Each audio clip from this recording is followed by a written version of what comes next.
Malam Pak Adi.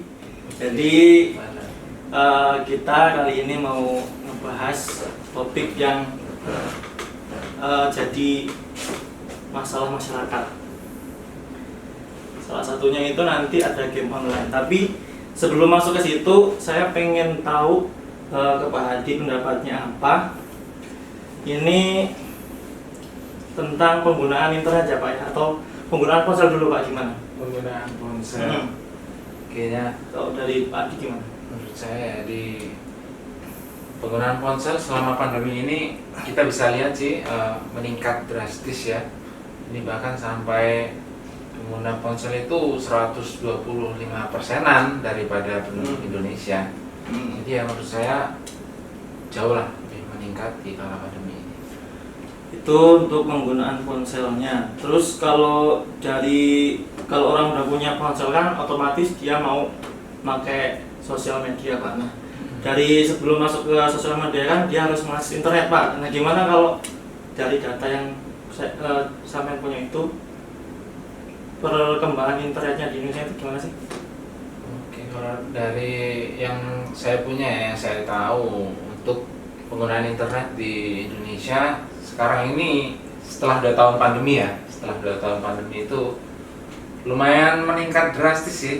Bahkan sekarang sampai 175 jutaan orang jadi pengguna internet, atau sekitar 64% dari total penduduk Indonesia lah. Ya, itu ya. Dari itu mungkin nanti anak-anak kan kalau udah bisa menggunakan internet itu ada nanti namanya game online. Game online itu sekarang jadi masalah buat orang tua. Nah, kalau dari dampak negatif game online dan internet itu apa sih menurut Pak Adi, ini apa sih? Dampak negatif internet dan game online. Nah, untuk internet, ponsel itu kan saling berkaitan ya Pak. Sekarang semua serba smartphone. Anak kecil smartphone, mbah-mbah juga pun smartphone. Nah, untuk internet sendiri penggunaan yang berlebihan bahkan sampai ke game online-nya ya Pak. Kita kan dari segi seorang pendidik Pak ya. Sebagai seorang pendidik sekarang ini. Sebagai seorang pendidik kita melihat ya cukup miris lah anak-anak kita, siswa-siswa kita yang terlalu cenderung lebih banyak yang overload atau over time lah untuk gamenya. Jadi sangat disayangkan mereka menggunakan waktu yang seharusnya untuk belajar malah dipakai untuk main game, menyita waktu istirahat. Kemudian yang terakhir pasti kesehatan Pak, yang menjadi masalah cukup lumayan untuk anak-anak. Apalagi itu nyerangnya kan ke saraf. Itu cukup, menurut saya sih bahaya ya kalau untuk dampak negatifnya. Untuk masa kini pun ke masa datang pun juga kurang baik. Itu kan tadi dampak negatif dari game online sama internet ya Pak ya.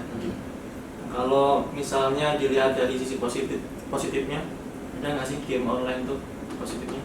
Atau internet juga positifnya apa? Kalau dari highlight ya di YouTube itu pun ada, di Instagram banyak tuh. Kalau saya lihat punya adik saya aja ya, saya lihat explore-nya. Nah, Dari Instagram itu isinya e-sport PUBG lah, e-sport Free Fire, ada juga Dota ya, sempat lewat gitu di explore. Ya itu kalau untuk positifnya salah satunya itu sih Pak, menurut saya kan udah masuk ke PON SEA Games kan, bahkan e-sport Indonesia ini udah mulai dikelola dengan baik, walaupun sempat kontra ya kemarin memasukkan e-sport di dalam laga atau di dalam kejuaraan nasional dan internasional. Itu ada kontranya ya. Sempat resist orang Indonesia. Tapi untuk bagusnya yaitu mengharumkan nama bangsa. Itu untuk yang memang sudah jadi influencer. Tapi kalau untuk anak-anak kita ya nggak apa-apa sih, untuk memotivasi mereka untuk jadi orang sukses, semisalnya ya jadi atlet seperti mereka sih, itu bagusnya. Tapi tetap harus dalam porsi yang secukupnya aja sih kan, sebagai seorang pelajar ya nggak boleh berlebihan untuk main game.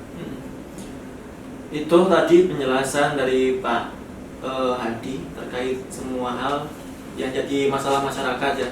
Teman-teman juga tahu nantinya ada negatif sama positifnya. Kita bisa ambil positif sama positif masing-masing dan menghindari negatifnya. Terima kasih. Mas Wadi. Oke, sama-sama.